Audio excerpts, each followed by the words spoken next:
वह चाहे किसी व्यक्ति के प्रति हो, चाहे भगवान के प्रति हो, चाहे धर्म के प्रति हो, और चाहे समाज और राष्ट्र के प्रति हो।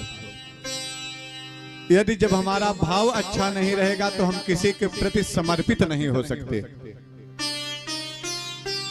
यदि हमारे भाव में कुभाव छिपा हुआ है, हम किसी का अहित चाहते हैं, वह चाहे राष्ट्र का हो, समाज का हो, किसी धरोहर का हो, किसी धर्म स्थल का हो, अथवा किसी व्यक्ति का हो, जब मन में हमारे किसी के प्रति श्रद्धा नहीं रहेगी, भाव नहीं रहेगी, तो फिर हम उसके विषय में अच्छा विचार नहीं रखेंगे। तब उसके विषय में हमारा क्या रहेगा, एक चीज। और जो भाव में रहता है, हमारा जैसा आचरण होता है, हमारा जैसा व्यवहार होता है, वही हमारे ऊपर, हमारे अंदर, हमारे बातों से, हमारे वाणी से, हमारे क्रियाकलापों से परिलक्षित होता है, दिखाई पड़ता है, समझ में आता है।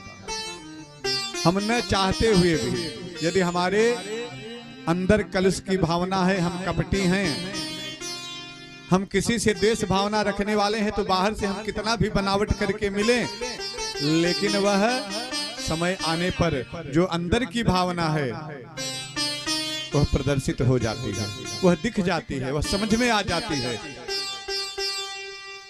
इसलिए सदैव हमारे मनीषियों ने तो कहा ही कि सर्वे भवन्तु सुखिनः। हम तो इस पंथ के अनुयायी हैं कि सभी सुखी हों, सभी स्वस्थ हों। वसुधैव कुटुंबकम, हमारे लिए संसार हमारा परिवार है। तो जब यह भाव हमारे अंदर रहेगा तो वह चाहे जो हो। हमारे गुरुदेव भगवान कहते हैं, कभी कभी ऐसे बताते हैं कि कभी भी किसी से शत्रुता मत रखो, सबको मित्र मानो।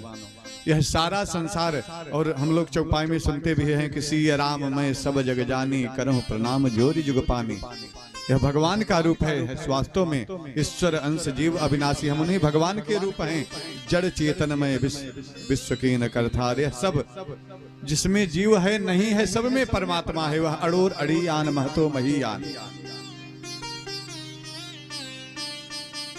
वह छोटे से कण में भी है और विशाल वृक्षों में, पहाड़ों में, पर्वतों में, नदियों में, पर्वत सब जगह विराजमान है परमात्मा।